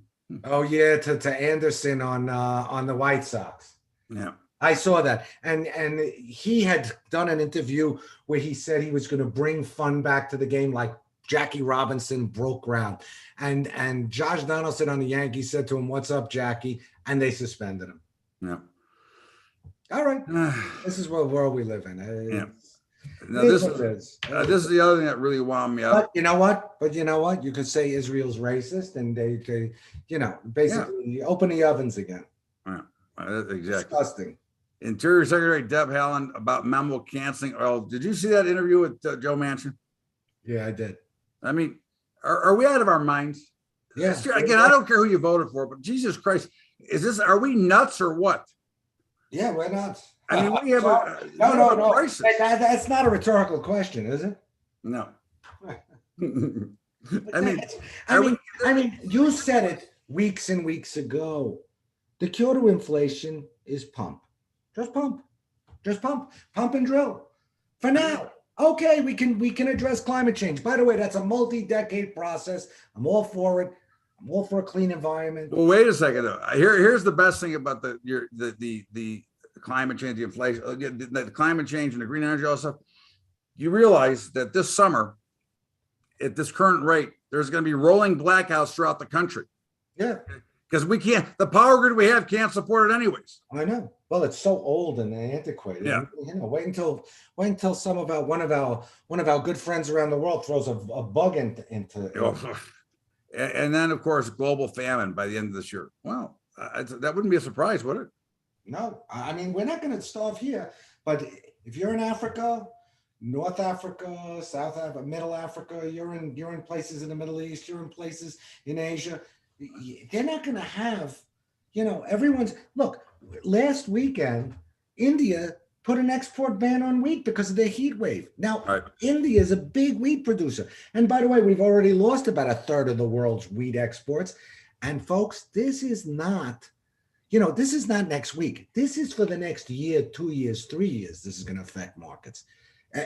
And we have not even felt 1/10 of what the effect of this is going to be now. Right. At this point. Right. No, again, you're right. This is going to be a very challenging time because, and I got news, we won't starve in this country, but the ultra poor will have troubles. They ain't going to be able to afford a loaf of bread. Right. And remember this also. The population increases by 20 million mouths to feed every quarter. That's 80 million a year. So since 2012, when we had the last spike, there's 800 million more mouths to feed in the world. Right. Put that into the calculator. So again, like I said, and most of these problems could have easily been solved and could still be somewhat solved. I mean, part of it can't be solved so quickly because we're so far behind, but we could certainly get on the right track to solving some of these issues. But who am I? I'm just a guy speaking. The words of wisdom from our friend Connie. Thinking and doing are two very different things, and ain't that the truth? Okay, and you think about it or you're going to do it, and of course you have to take action. That's the only way you can prove what you're trying to do. Okay, thinking is good beforehand, right? You're thinking of what you want to do and how to plan it, but you better take the action or it doesn't mean anything. Okay, which means you can never find proof for what you're trying to do. Right, and you better also spend the time to think before you do, because when you just do and you don't think, you get yourself in a lot of trouble. All right, and of course, her State of the Union, classic one today. I don't know where she found it, but God bless. If men are from Mars and women are from Venus, I assume those other genders are pulled out of Uranus. Well, that goes with my question in the pregame. Right, and all the illegal. Well, listen, you live in this state, my dear, that 66% of your budget goes to the illegals. So, and in the meantime, I've been bitching for, I don't know, hour and a half already, but I get one more. My official bitch, the blind eye our government turns to furthering their agenda. Okay, now this is all about an agenda. It's got nothing to do with reality. It's all about an agenda of globalization and really busting out the United States of America as we know. What do you think, my friend? Oh, yes. Everything is, there's, when you watch the news, when you read something, if you do that, if you're bored enough to do that, when you listen to these politicians talk, just train yourself to think, what is their end game? monkeypox, COVID. What is the end game for all this stuff? It's all control. It's all control. So it is the blind eye of our government turns out to just further their agenda. It's not, we talk a lot, we say it's incompetent and they're foolish and maybe they're stupid. I don't think they're so stupid. I think that it's just they have their agenda. What do you think? I agree. Look, we know that the guy that is named the president is really not running the country, right? No, he's not. No, he's non-compass. No, the guy with the top. No, the but guy no, is basically. Listen, when I watch him talk, my emotion is I don't really get angry. I kind of feel bad for the guy. I think he's non-compass mentis, which is right. Latin for not an imbecile, but an old man. The people behind the scenes are pulling the strings, and they have a drive and desire to bust this country up. Not competent with a cadre of radicals trying to lead this country down a path with an agenda. Yep, that's for sure. Anyways, let's get back to some levels and some stocks and futures. And of course, as we always use the Yankee Michael, the YM, as the representative of the Dow because the futures trade 24 hours. And again, we came right down to a support level and we popped. I mean, we talked about in the chat room all last week that we're going to see a pop at some point. You're going to get the rip your face off rally. It started late Friday. It followed through today. Yeah, I actually thought this could break. Go ahead. Sorry. Would you really define this as a rip your face off rally? This is not really. This is a pop. But it is 1,000 points from the bottom, which is 3% from the bottom. Look, is it a rip your face off? No, but if you're short, it's uncomfortable. It hurts. If you're short, it hurts. It's uncomfortable. But I mean, certainly it has nothing. It's done nothing to prove that it's going anywhere but down. And I think, again, I believe we're going a lot lower. Whack-a-mole. This lack of fear and this continued of the retail buyers stepping in at every dip. Look, to me, 32,000 is resistance, 32.1 right around there, and 31.2. When it breaks, we're going to go below 30,000. Right, but please be careful because you're also going to see liquidity drying up. Yep. Everyone is dying to go somewhere. Airfares are through the roof. Everyone is dying to go somewhere, and we have a holiday weekend. One of the big ones coming up this weekend. The liquidity is going to dry up big time. The Snap warns and go. Yeah, listen. They're all going lower, kid. Look, I can't tell you, how bad this looks because again, the lack of any real fear is really shocking here. In the meantime, 31, we're gonna go with 30,800 to 32,000. The energy bus is still driving on the road. Indeed. And of course, the S&P, what they do, they found a little level. They'd made a new low, and believe me, this low here is going to get taken out too. Okay, this is going much lower. All right, and again, for my money, 4,000, I'd be looking to be a seller. I'm already short. I'd sell more at 4,000. Okay, I'm not at all surprised at the bounce. Okay, I knew it was going to come from somewhere, and it came from a level where we've been hovering the last couple of weeks that we kept testing it. Now you get a bounce. The next time flu, you're going to flush right through this 3,800 as well, as far as I'm concerned. So for me, 4,000 resistance, 3,800 will be the first support. But again, to me, it would be no surprise to see this going on to 3,700 by the time. By even, it's going to be hard to do it this week because of the lack of action. However, it could be easier because if somebody really wants to push it, which I don't believe they do, but if they really try to push, there's going to be no liquidity. This thing could fall on its own weight because of the lack of participation. And by the way, that probably would be the healthiest thing for it. Yeah. And again, I like it just the way it is, nice and slow. My hedges are working perfect. Okay. I'm short the market. I'm having a good time. Okay. So in the meantime, 38 to 4,000 and the NASDAQ. Oh, same thing. They all did the same exact thing. They came to a level of support and they bounced. Okay. Not a surprise. The NASDAQ, I'd be shocked if the NASDAQ got through 12.5. I would think interesting if we got to 12.4. And for me, this is 11.6 to 12.4. Okay. And I think we're going a lot, like I said, we're going a lot lower. And what you want to look at is, again, it's the pace and the speed at which it travels. There are certain points in markets where there's a natural bounce that are going to come or a natural sell, depending on which way we're going. And there's also a resumption of the overall trend. And that's what we'll see. I would expect we'll probably churn around. I don't think we're going straight down tomorrow. I think you'll churn around. Okay, you could even go higher again tomorrow. I think you're going to see a lot of churn, and I think you're going to see a lot of sideways action until the trend line catches up with where we are, because we've gone down very quickly. So don't be surprised if we sit between 11.6 and 12.3 or 12.4 for a week, 2 weeks. Again, there's no timing on that. It's got to catch up to what the overall trend is. And the overall trend is here. So again, these moves, it should be pretty natural, and just what you're really looking for is an opportunity to get short, either for a longer period or for a trade. Okay. And the Russell been a little bit stronger, but again, just really the same thing, 1700 to 18 and change, 1830 or whatever. And it's just churning in a consolidation phase. Again, waiting for the trend to catch up to it, or it'll catch up to the trend. But again, I'd be very surprised to see this go back to 1820 or 1840. And I would not be surprised when it breaks. Now it's a little bit stronger than the others at the moment. But remember, we're in very thin trade. Just look at the volumes here going back. They're absolutely brutal. Okay. And the VIX, which we talked about a little earlier, but the VIX is not showing any panic. So when you're not showing any panic, that suggests that they're still trying to buy the dip, and that there's a lot more room to go on the downside. Okay. Do you have any targets on the downside on anything? On the downside, what, on the VIX or on the? No, on any of the indexes. Do you have any of your?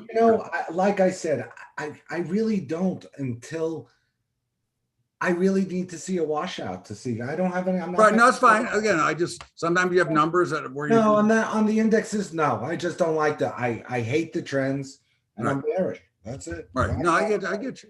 Listen, it makes sense. Again, it's just something, that we look at. And of course, Apple, and a nice little pop today, no surprise. It flushed on Friday.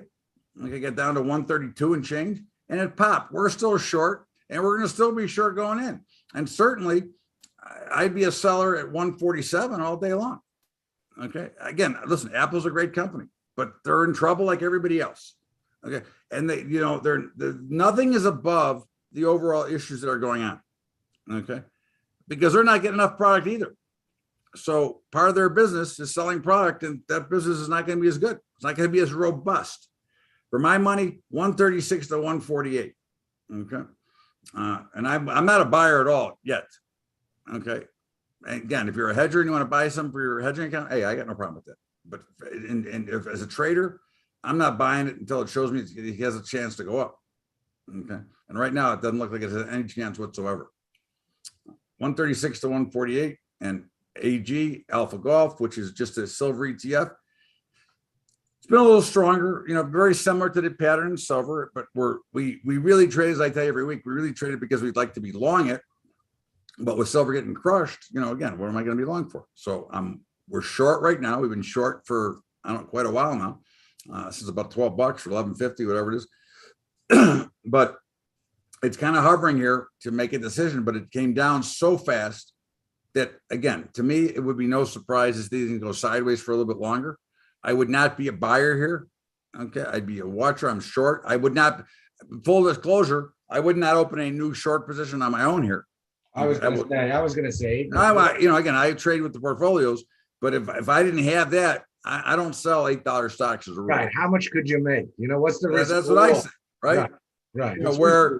But it is truly in here, just like the VXX before it went bonkers was involved, because the upside potential is dramatic compared to the downside risk. Of course. Okay. So, but for levels, again, I will not sell this except based on the portfolio, but it's $7.50 to $9. Okay. AMD, Alpha Michael Delta, which we're still short. And again, notice the consistency in many of these patterns. So it doesn't really what the symbol is, it's what's the pattern. And the pattern is what? Consolidation. It has been consolidating for a month? April, actually over a month. I mean, this is all consolidation here. False breakout, we're back in consolidation. I'm looking at this. I'm a seller at 98 to 100 all day long. Again, now, when I say that, before you start jumping out and setting these orders up, you got to see the action when it hits that level. These are not like, they can't violate those levels. You have to look at the action when it hits the level you're waiting for. You can't just put in an order and say, okay, the only time you put in an order that is blanket, let's say, Ash, is if you're covering a position, whether it be long or short, and you want to get it, and you want to get out, okay, then you can work an order. Okay. But if you're looking to make a new position, you must look at the price action when it hits the levels that you're looking for. They're just not automatic buys or sells when they hit them. Okay. In the meantime, for today, 85.98, 85.98. And just to show you something, in these times, because many will say, well, that's way too wide. How can it trade that much? Well, let's see what the expectation of movement is, and then we'll see. Well, the expectation of movement just for the rest of the next 4 days, which are really 4 crappy days, is $6 plus or minus. So that's $12. Okay. So how far were my levels? Let's see here. We've got 12 to the downside and less than to the upside, and we're still short. Okay. Baba, I got earnings coming out soon, I know. May 26th, is that right? Yeah. Listen, we're short. This looks horrible. It wants to break lower. Now, could earnings change it? Could. I don't think so. For me, 80 to 90. However, again, I have a short position, but I would not personally be adding to anything here if I had no position. I think you got to let the earnings play out and see. The tracking of earnings has been very bad, so we would expect lower. But what I will tell you is that the expected move for Baba's earnings is going to be, I'll tell you right now. Okay. First of all, the earnings are, when are they? I just saw them. 26. I got to get a bear. Where is it? Where did they go? 26. All right. So there's expected move this week is $8, 10%. Okay. Now, if it moves outside of that range to either direction, if it goes up more than expected or down more than expected for a trade, I will take the opposite side. For a trade only, not because I have any love for the stock, but because I'm playing the pattern. Okay. My big problem with this stock is that even when it goes, the earnings can be very fictitious. I just be careful with these Chinese stocks. Like I said, if it moves more than expectations, either side, I'll take a shot. Now, remember, when I take a shot, I'm not buying naked call. I'm putting on a position that is got a limit to what it can lose. Okay. Bido, Bravo, India, Tango, Oscar. Look, it's just like Bitcoin. It's going nowhere fast. Now, we have not made an official trade in this yet. We're still trying to wait. And of course, it's very challenging when you cannot see the backwardation or contango of the future. All right. But again, if you want to take a shot in Bitcoin and you don't want to open a wallet, this is a way you can play it if you want. But really, this looks awful. I would say probably, 20 is resistance for now. And I mean, this is an all-time low since it's only been out a little bit, $17. But again, if you're willing to take a risk and you want to be long Bitcoin, this is the way you can do it. Okay, that's the only reason we carry this. Okay, we don't carry it in any portfolio. We don't have it anywhere. Same with BitQ. Again, they're in stupors right now, as is their underlying security, the Bitcoin. Okay, so what kind of levels did I give you here? This trades in about a 50-cent range back and forth. It's gone absolutely nowhere for 6-7 days after it broke down, and it was as high as $36. I know that the systems say to be short this year. This one, particularly at $8 a share, I say if I want to have a go on the long side in Bitcoin, this is kind of something I'd look at because the risk is limited to $8. All right, Connie, 80 to 90 on Baba with earnings, so more neutral before, or let the earnings come out first. That's how I look at this, Bubba. I say to myself, this is kind of a call option with no expiration date. Now they can do a reverse split, no question, but it's not a leveraged ETF, so I'm not that concerned about it. I debated buying some the other day. I already own some. I debated buying some more, but we'll see. Chewy, Charlie Hotel, Whiskey Yankee. Yeah. And of course, we're still short this as well. And it's just hovering along the down. Now, again, it makes no sense. But of course, they're going to have a problem too, Andy. I mean, they're going to be short goods too. Yeah. So they're already in trouble. And with less product, they're going to be in more trouble. Okay, we're short.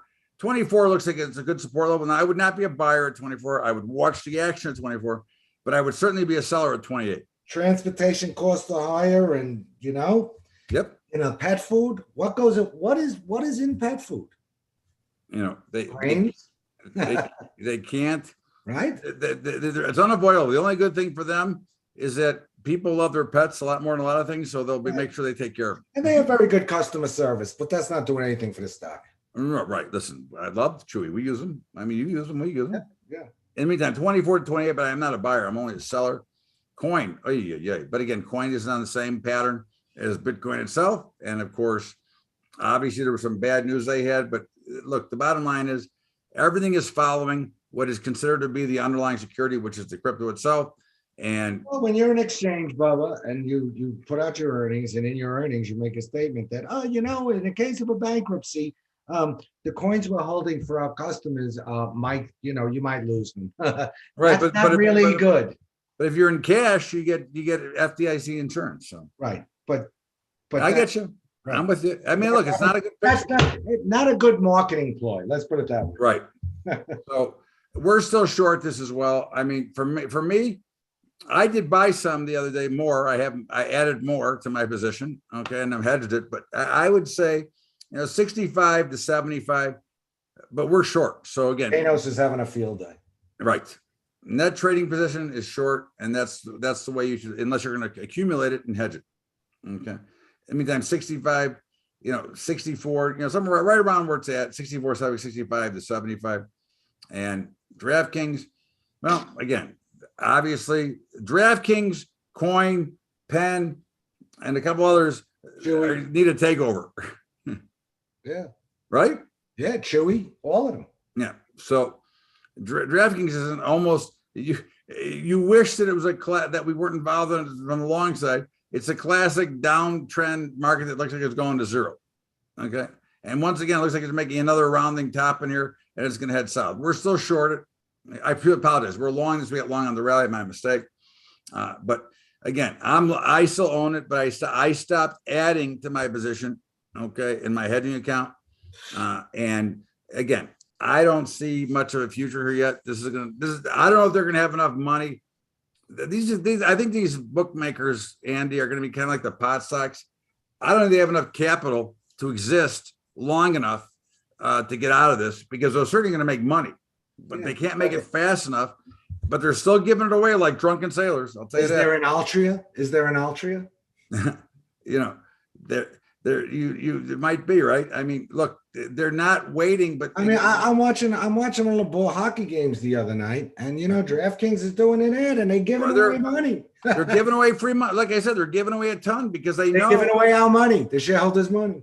They know what they're trying to achieve is obviously like a broker. They want to get players, but they just can't make it fast enough. And I don't know. Well, the definition of insanity is doing the same thing repeatedly and expecting a different result. Well, I think that in this case, though, Las Vegas is going to be forced. Las Vegas, if you're a gambler, if you're a bettor, there's no worse place than Nevada. If you're a sports bettor, true. Right. If you're a sports bettor, there's no worse than Nevada. Yeah. They screw you at every turn. Okay? The lines are terrible. You have very limited kind of props and all kinds of things like that. Whereas the DraftKings and these places, I talked to my son in Chicago, in Indiana, because he can't do it in Chicago, in Indiana, and he's telling me DraftKings, you could do anything. Right. I mean, it's incredible what they offer. No, they any given game they'll have 100 props. Right. Okay. So again, but Vegas is going to be forced to change, which means that somebody will probably come knocking on their door at some point. But in the meantime, again, we are long it. They're going to get a hell of a deal, huh? 12, I'd say it's 12 to 15 is what I'd look at this. Facebook, Foxtrot Bravo, we're short. It's just Harvard. Look, this has been really since the big devastation in earnings the last 2 quarters ago. It's really just been churning, basically between 170, 160 and 240. I mean, right now we're in a little bit tighter range. I'd say probably 180 to 220. This is a company I've hated since the end of last year. Yeah. Well, he's just a poster boy. Exactly. So we're still short. And again, 180 to 220. Okay. And First Solar, Foxtrot, Sierra Lima, Romeo, which we are still short as well. Look, it's consolidating as we expected. Okay, it went down too fast. You see where I drew it in. It's got to slow down, and it's going to consolidate until it reaches. This is kind of like for those of you who might trade the moving averages. Okay, the trend is like the moving average. They attract. They get too far away, it usually comes back too. Mean reversion. So someone's telling me that Facebook and Snap had some report, and Facebook is getting clobbered in the aftermarket. Let's see. Facebook is 177. Yeah, down $20. There you go. Facebook is down $20, and Snap is getting hammered too, I think you said. Yeah. Oh, gee, Snap is down 30%. Wow. Whee. My God, Magnum. Look at this. That can't be good for the tech wreck. No.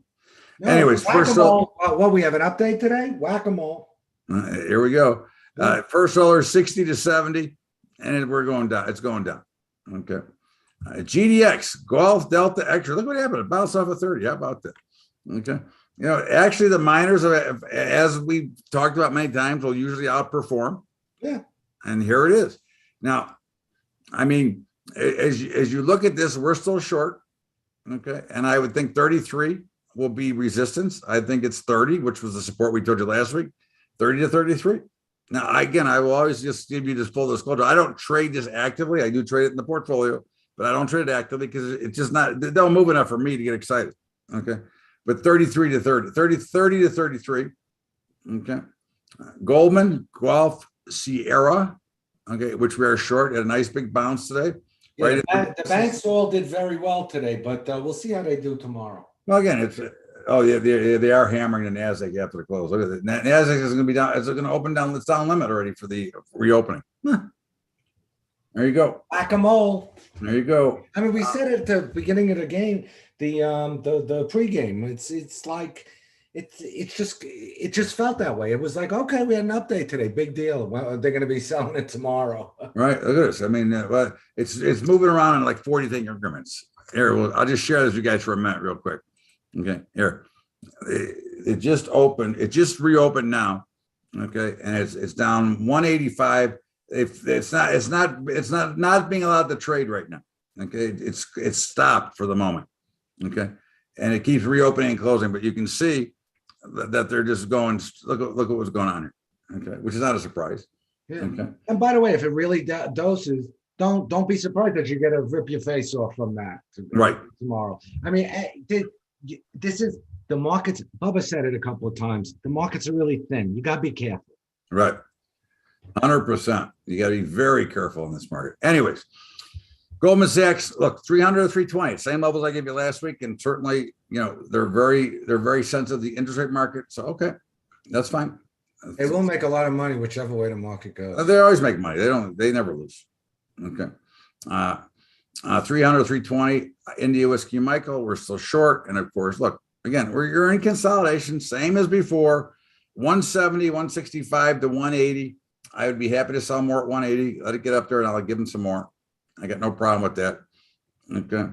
Morrow, which we do cover, and we are in one of the portfolios, which is still short. Okay. And we've been short Morrow since $28.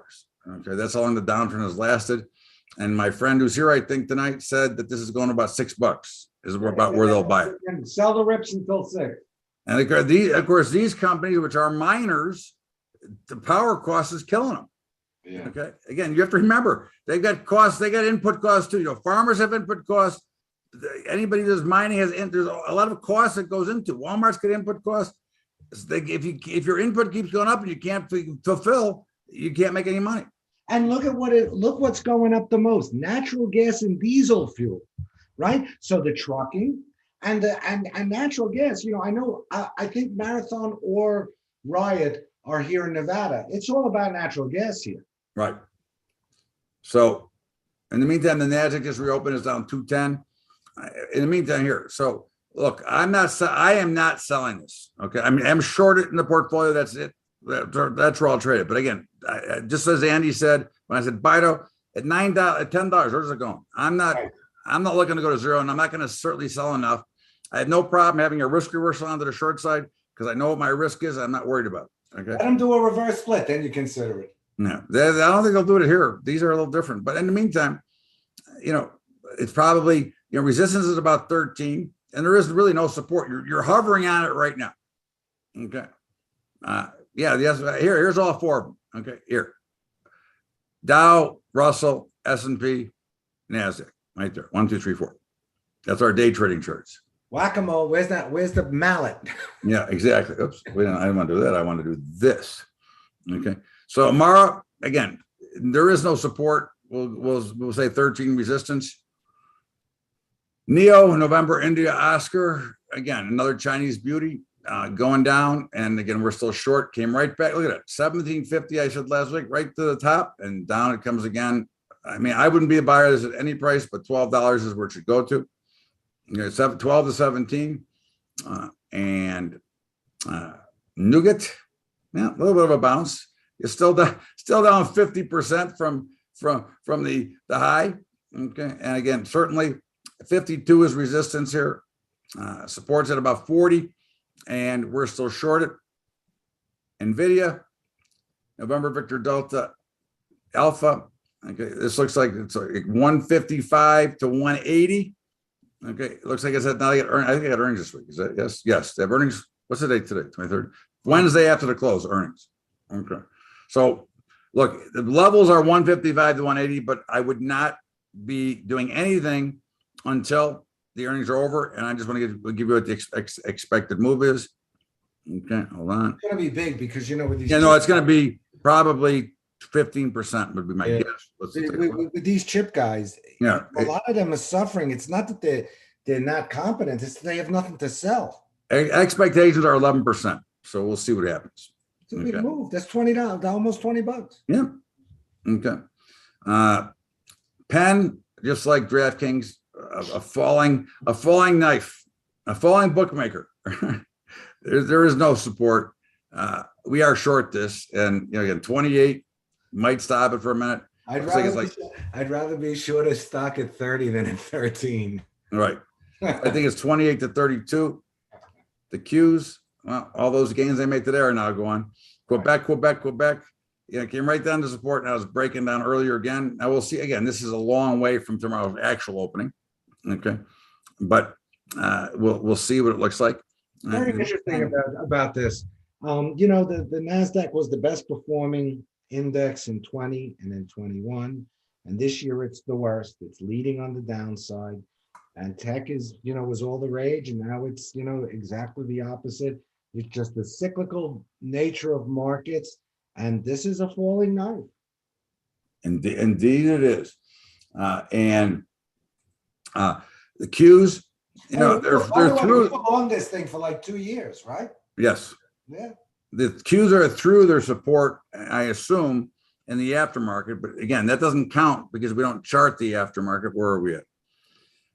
288. Yeah, they're 288. The only question go ahead, Bubba. Go ahead. The only question I have on this, if you look at a really long-term chart, are we in the middle or at the beginning of a move like we saw in 2000? Or is the move like the 87 move, which was smaller, or like the early 2020 move?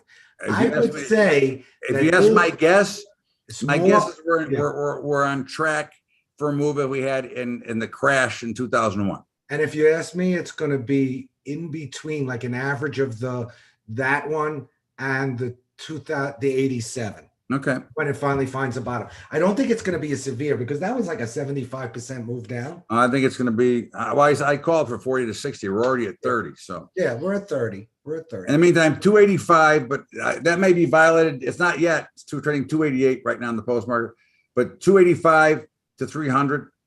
Okay. By the way, the reason I bring it up is because, just to put some historical perspective on this thing when it goes, it can really go. Yeah, I think that we're going to see it get trashed. That's what I'm looking for. I could be wrong, and I'd be happy to change my mind, but you got to prove it to me first. Riot, again, this is getting close to the target. Is $6 your target to here too, or is it lower on this one? $4.15. Okay, there you go. What is it? $4.15 is my partner's target on this thing. Now, again, she trades it every day. Okay, like, well, I don't know, not so much anymore, but did, and is very familiar with these two.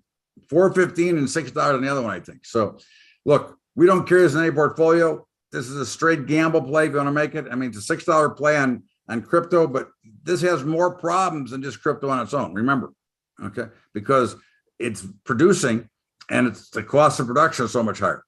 Okay, for my mind, look, I would never sell at $8, but that should be resistance, and I could very easily buy it at $5, okay, which I might. You never know.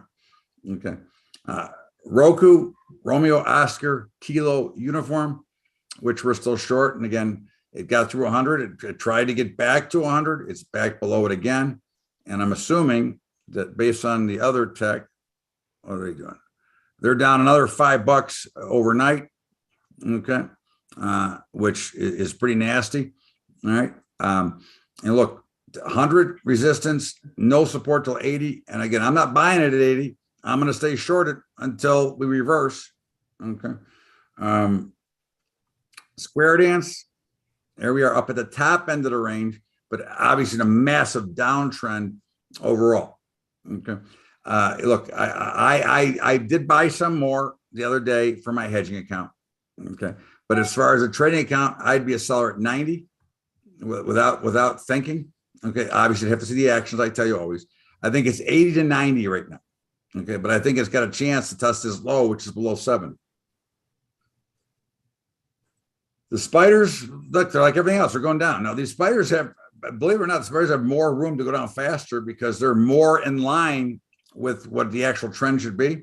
I would look at and tell you that, 400, I'd be looking to sell for sure. Okay. But I believe you're going to be looking at about 385 as some support, but certainly I'm not a buyer on that case. I'm only looking to sell more. Okay. TQQ, Tango, Quebec. This has got to be much lower now as well. Let me just take a peek real quick. 27, not much lower. It's only $28 stock, so it doesn't go down as fast. But again, this would be a short at 32. Now, the nice thing, if you get involved in shorting some of these leveraged ETFs, they kind of go down on their own with lack of action. So it's kind of like a big option to hang in front of you. They work for you. You get time to kick. Right. I would say 25 to 32. And that's a big range, but believe me, this thing can support that kind of range. Tesla suddenly became ugly, and it has now broken to the bottom side of this spot here. And it's another, $10, $14 lower in the aftermarket. Look, great company, great car, great owner, or great CEO, but nothing stops the train when it wants to go in the direction it wants to go. And certainly, if I don't trade this anymore, I lost too much trying to short it all the time. But if I was going to trade it to 720, I'd be selling it. Okay. So in the meantime, I'd be a seller at 720. Buying, I'm not buying it, but at 640 to be support, which I think we're probably going to be below there. But if this continues to be below there before the night's over, win looks ugly. They got connections to China. They got all kinds of things, but it's great company, great stock, but it's in trouble right now.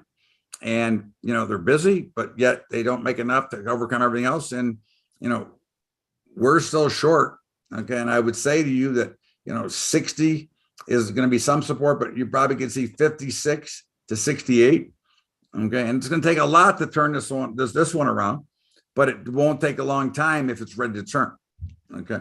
So, but, we're still short. So there's not really much for me to think about. And XBI, came down, hit that 63, 64 level, popped up a little bit, right to a perfect spot to sell. I'd look at this at 72 and a half to be a seller. Okay. I'm not a buyer at any price right now. And Zoom is up about 3% now. It was up more, but it's up in the aftermarket it's not 90 or $92. There you go. It's up 3% on earnings, but not very impressive. Okay. If it popped. So I think that we've got, a problem. I think below 100, and I think it's going a lot lower. I think 80 is the next stop. It's kind of like Roku. 80 is the next stop on the downside, 80 to 100. Okay. So as we tell you every week, if you have any ones you want me to look at real quick, I'll be happy to look at them. Your thoughts on THS? Okay, I'll take a look at Tango Hotel Sierra. Treehouse Foods looks pretty good. It looks pretty good. A little gappy, a little bit of a resistance level, but certainly If I were going to buy this, I don't trade this, never have, but if I were looking at it, I'd like to buy it somewhere around 38, 39. Okay. I wouldn't jump up and chase it up here. This would be, if this was something that I traded on a regular basis, I'd be looking to sell it. Okay. Yeah, I'll look at it. Give me a minute, Clem. I would be looking to sell this as a trade, but I know what you're talking about. If you're looking to invest in it, I think that, I'd like to see it come back a little bit. I never like to chase them up, especially when they spike up on buy. Okay. Kroger. What a great company that is. Used to have a juicy dividend. I don't know if it still does or not, but That look horrible. Oh, yeah. yeah. Kroger here down at 48 is about support. Doesn't look very good here. I mean, certainly I wouldn't. Now, again, there's two ways to look at this. If I were buying it and I'm hedging it, then I would have no problem buying it here. But if I'm just looking for a spot to buy, I'd be waiting for a better opportunity. I'd rather buy, if I'm going to buy, I'd rather be buying when it's starting to trend higher than try to pick the bottom. Bottoms are very hard to pick. You know what's been very interesting? If you put it up, Hershey, HSY, it's really bucked the trend. It had a big down. But It's funny. If you go back to the beginning of the year. No, I know.